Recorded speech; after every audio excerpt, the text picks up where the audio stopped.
ಯಾರೆಲ್ಲ ನಮ್ಮ ಚಾನಲ್ ನೋಡ್ತಾ ಇದ್ರೆ ಲೈಕ್ ಮಾಡಿ, ಶೇರ್ ಮಾಡಿ, ಸಬ್ಸ್ಕ್ರೈಬ್ ಮಾಡೋದನ್ನು ಮರಿಬೇಡಿ. ಮನೆಗೆ ಬಡತನ ಬರಲು ಈ 20 ತಪ್ಪುಗಳನ್ನು ಮಾಡಿದರೆ ಬಡತನ ಬರುತ್ತೆ. ಅವು ಯಾವುವೆಂದರೆ, 1. ಪ್ರತಿನಿತ್ಯ ನಾವು ಸ್ನಾನ ಮಾಡುವುದರಿಂದ ನಮ್ಮ ದೇಹ ಮಾತ್ರವಲ್ಲ, ಮನಸ್ಸು ಕೂಡ ಹೊಸ ಚೈತನ್ಯವನ್ನು ಪಡೆದುಕೊಳ್ಳುತ್ತದೆ. ಲಕ್ಷ್ಮೀ ದೇವಿಯು ಯಾವ ವ್ಯಕ್ತಿ ಶುದ್ಧನಾಗಿರುತ್ತಾನೋ, ಸ್ವಚ್ಛನಾಗಿರುತ್ತಾನೋ ಅವನಿಗೆ ಧನ ಸಂಪತ್ತು ಕರುಣಿಸಲು ಬಯಸುತ್ತಾಳೆ. 2. ಮನೆಯಲ್ಲಿ ಪದೇ ಪದೇ ಕಲಹಗಳು, ಕುಟುಂಬ ಸದಸ್ಯರ ನಡುವೆ ಭಿನ್ನಾಭಿಪ್ರಾಯಗಳು ಇರುವುದು ಲಕ್ಷ್ಮೀ ದೇವಿ ಶಾಂತವಾದ ಮನೆಯಲ್ಲಿ, ಸಾಮರಸ್ಯ ಇರುವ ಮನೆಯಲ್ಲಿ ನೆಲೆಸಲು ಬಯಸುತ್ತಾಳೆ. 3. ಪದೇ ಪದೇ ನಿಮ್ಮ ಹಲ್ಲುಗಳನ್ನು ನೀವೇ ಕಚ್ಚಿಕೊಳ್ಳುವುದು, ತುಟಿಗಳನ್ನು ಕಚ್ಚಿಕೊಳ್ಳುವುದರಿಂದ ದಾರಿದ್ರ್ಯ ಬರುತ್ತದೆ. 4. ಸಂಜೆ ಸಮಯದಲ್ಲಿ ಮನೆಯನ್ನು ಕತ್ತಲೆಯಾಗಿ ಇಟ್ಟುಕೊಳ್ಳುವುದು, ಇದರಿಂದ ಮನೆಯಲ್ಲಿ ನಕಾರಾತ್ಮಕತೆ, ಬಡತನ ನೆಲೆಯಾಗುತ್ತದೆ. ಮುಸ್ಸಂಜೆಯಾಗುತ್ತಿದ್ದಂತೆ ಮನೆಯಲ್ಲಿ ದೀಪವನ್ನು ಬೆಳಗಿಸಬೇಕು. ಮನೆಯ ಹೊರಗೆ ತುಳಸಿಯ ಬಳಿ ದೀಪವನ್ನು ಹಚ್ಚಿಡಬೇಕು. 5.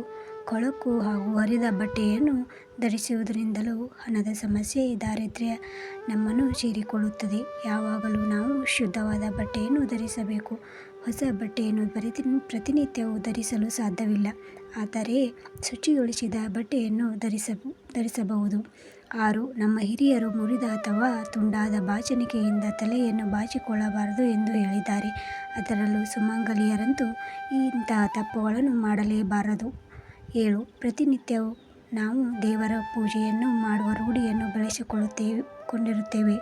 ದೇವರ ಪೂಜೆಯನ್ನು ಮಾಡಿದರೆ ಸಾಲದು, ಇದರೊಂದಿಗೆ ನಾವು ಪ್ರತಿನಿತ್ಯವೂ ಮುಂಜಾನೆ ಮತ್ತು ಮುಸ್ಸಂಜೆ ಸಮಯದಲ್ಲಿ ದೇವರಿಗೆ ದೀಪವನ್ನು ಹಚ್ಚಿಡಬೇಕು. 8.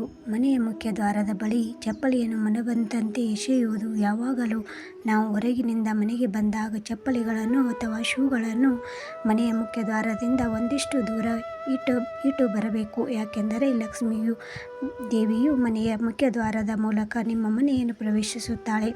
9. ಮುಸ್ಸಂಜೆ ಸಮಯದಲ್ಲಿ ಉಪ್ಪು, ಮೊಸರು ಇತ್ಯಾದಿ ಬಿಳಿ ಬಣ್ಣದ ವಸ್ತುಗಳನ್ನು ದಾನ ಮಾಡುವುದರಿಂದ ಮನೆಗೆ ದಾರಿದ್ರ್ಯ ಬರುತ್ತದೆ. 10. ಪ್ರತಿನಿತ್ಯ ದೇವರಿಗೆ ಪೂಜೆಯನ್ನು ಮಾಡದೇ ಇರುವುದರಿಂದ ಮನೆಯಲ್ಲಿ ನಕಾರಾತ್ಮಕ ತುಂಬಿಕೊಂಡಿರುತ್ತದೆ. ಯಾವ ಮನೆಯಲ್ಲಿ ಕಾಲಕಾಲಕ್ಕೆ ದೇವರಿಗೆ ಪೂಜೆ ಪುನಸ್ಕಾರಗಳು ನಡೆಯುತ್ತಿರುತ್ತವೆಯೋ ಅಂತಹ ಮನೆಯಲ್ಲಿ ಲಕ್ಷ್ಮಿ ವಾಸವಾಗಿರುತ್ತಾಳೆ. 11. ಇನ್ನು ಕೆಲವೊಂದು ಮನೆಯ ಮಹಿಳೆಯರಿಗೆ ಅಡಿಗೆ ಮಾಡುವಾಗ ತಲೆ ಬಾಚುವ ಕೆಟ್ಟ ಅಭ್ಯಾಸವಿರುತ್ತದೆ. ಇದು ನಾವು ತಾಯಿ ಅನ್ನಪೂರ್ಣೇಶ್ವರಿಗೆ ಮಾಡುವ ಅವಮಾನದ ರೂಪವಾಗಿದೆ. 12. ಮುರಿದು ಹೋದ ಕನ್ನಡಿಯಲ್ಲಿ ಮುಖವನ್ನು ನೋಡುವುದು. ಮನೆಯಲ್ಲಿ ಕನ್ನಡಿ ಒಡೆದಿದ್ದರೆ ಅದನ್ನು ಮೊದಲು ಮನೆಯಿಂದ ಹೊರಗೆ ಹಾಕಬೇಕು. 13.